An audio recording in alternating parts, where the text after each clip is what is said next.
இந்த பாவத்துக்கு நாம் தௌபா செய்வோம். இந்த பாவத்துக்கு நடந்திருந்தால் தௌபா செய்வோம். அல்லது சகோதரர்களே, இந்த பாவத்தை நாம் நெருங்கவும் கூடாது. இந்த பாவத்தை நெருங்கவும் கூடாது. அல்லது சகோதரர்களே, நாம் யாரோடாவது தொடர்பில் இருந்தால் இந்த பாவத்துக்கு தௌபா செய்துவிட்டு அல்லாஹ்விடத்தில் துஆ செஞ்சு பாருங்க. உங்களோட துஆக்களை அல்லாஹ் ஏற்றுக்கொள்றான். ஒரு பாவத்தை ஒருத்தர் செய்கிறாரு, ஒரு விபச்சாரத்தை செய்ய போறாரு, மானக்கேடான செயலை செய்ய போறாரு, கொஞ்சம் தவிர்ந்து கொண்டு அல்லாஹுக்காக வேண்டி உள்ளத்தால நீங்க தௌபா செஞ்சு அல்லாஹ்விடத்தில் துஆ கேளுங்க. மார்க்க அறிஞர்கள் சொல்கின்றார்கள், அந்த மனிதனுடைய துஆவை அல்லாஹ் பேஷக் பில் யகீன், எந்த சந்தேகமும் இல்லாமல் 100க்கு 100 அல்லாஹ் ஏற்றுக்கொண்டே தீருவான். கடைசியாக சொல்கிறேன், ஹசனுல் பஸரி ரஹிமஹுல்லாஹ் அவர்கள் சொல்கின்றார்கள், ஒரு தடவை நான் பஸ்ராவுடைய பாதையில் நடந்து சென்று கொண்டிருந்தேன். சென்று கொண்டிருக்கும் பொழுது ஒரு ஆச்சரியமான ஒரு மனிதனை பார்த்தேன். அவர் இரும்புகளை உருக்கி தன்னுடைய கையின் மூலமாக எந்த திரையும் இல்லாமல் நேரடியாக, கையை மறைக்காமல் நேரடியாக அப்படியே அந்த இரும்பை வளைத்து கொண்டிருக்கிறார். இது எங்களுடைய புத்திக்கு படவும் மாட்டாது. நாம் யோசிப்போம், இப்படியான ஒரு சம்பவம் நடந்திருக்குமா என்றும் நாம் அதிகமானவர்கள் யோசிப்போம். கண்ணியமானவர்களே, சம்பவத்தை பதிவு செய்கின்றார்கள். ஹசனுல் பஸரி ரஹிமஹுல்லாஹ் அவர்கள் சொல்கின்றார்கள், இக்தரபுது இலைஹி, அந்த மனிதனிடம் நெருங்கி நான் சொன்னேன், மனிதா, நான் மனித பிரபஞ்சத்திலே பார்க்காத, ஒரு கேள்விப்படாத ஒரு விடயத்தை உன்னிடத்திலே நான் பார்க்கிறேன்.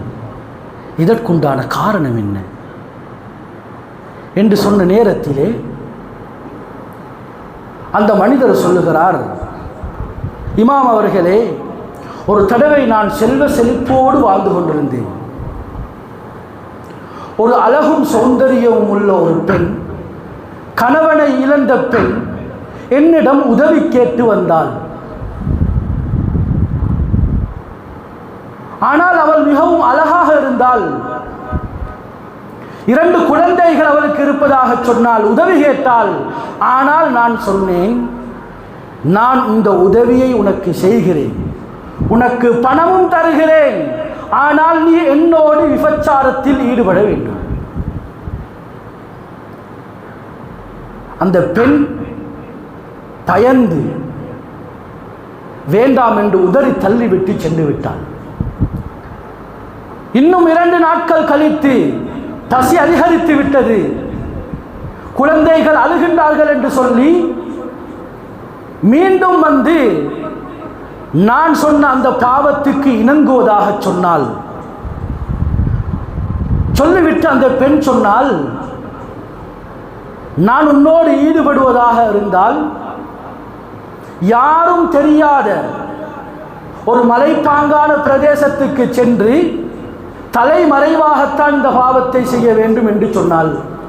இவரும் இணங்கி அந்த பெண்ணை கூட்டிக் கொண்டு போய் பாவத்தில் ஈடுபடுவதற்கு முன்பதாக அந்த பெண் தேமி தேமி அழ ஆரம்பிக்கிறாள். அந்த பெண் சொல்கிறாள், ஆனால் நான் போட்ட நிபந்தனையை இங்கு காணவில்லையே, இங்கு யாரும் இருக்கக்கூடாது என்று நான் சொன்னேன், ஆனால் இங்கும் அல்லாஹ் எங்களுடைய இந்த மோசமான செயலை பார்த்து கொண்டிருக்கிறான் என்று சொன்ன நேரத்திலே அந்த மனிதர் சொல்கிறார், இர்தஅத்து, என்னுடைய உடம்பு நடுங்க ஆரம்பித்து விட்டது. உடனடியாக அந்த பெண்ணை நான் என்னுடைய வீட்டுக்கு கூட்டிக் கொண்டு போய் அவள் கேட்ட உதவிகளை செய்து பணத்தையும் நன்றாக கொடுத்து அனுப்பி வைத்தேன். அந்த பெண் வெளியாகும் பொழுது என்னுடைய வீட்டுக்கு முன்னால் இருந்து ஒரு துஆ செய்தாள், யா அல்லாஹ், அன்கல்தனி மினன் நார், அந்த சுட்டரிக்கக்கூடிய நரகத்தை விட்டும் நீ என்னை பாதுகாத்து விட்டாய். கமா அன்கல்தனி மினன் நார், நரகத்தை விட்டும் நீ என்னை பாதுகாத்தாயோ, அந்த சூட்டை விட்டும் நீ என்னை பாதுகாத்தாயோ, அன்கிஸ் ஹாதர் ரஜுல், இந்த மனிதனையும் நீ பாதுகாத்தருள்வாயாக என்று துஆ செய்து செய்தால் அந்த துஆவில் இருந்து எவ்வளவு பெரிய சூடான நெருப்பை தொட்டாலும் இரும்பை தொட்டாலும் சூடு என்னுடைய தாக்கத்தை எனக்குள்ளே தாக்கத்தை உண்டு பண்ண மாட்டாது. அதனால் தான் இந்த உரிம்பை உருக்கி என்னுடைய கையின் மூலமாக நான் வளைத்து கொண்டிருக்கிறேன் என்ற கருத்தை அந்த மனிதர் ஹசனுல் பஸரி ரஹிமஹுல்லா அவர்களிடத்திலே சொல்லி இருக்கிறார். அன்பான நண்பர்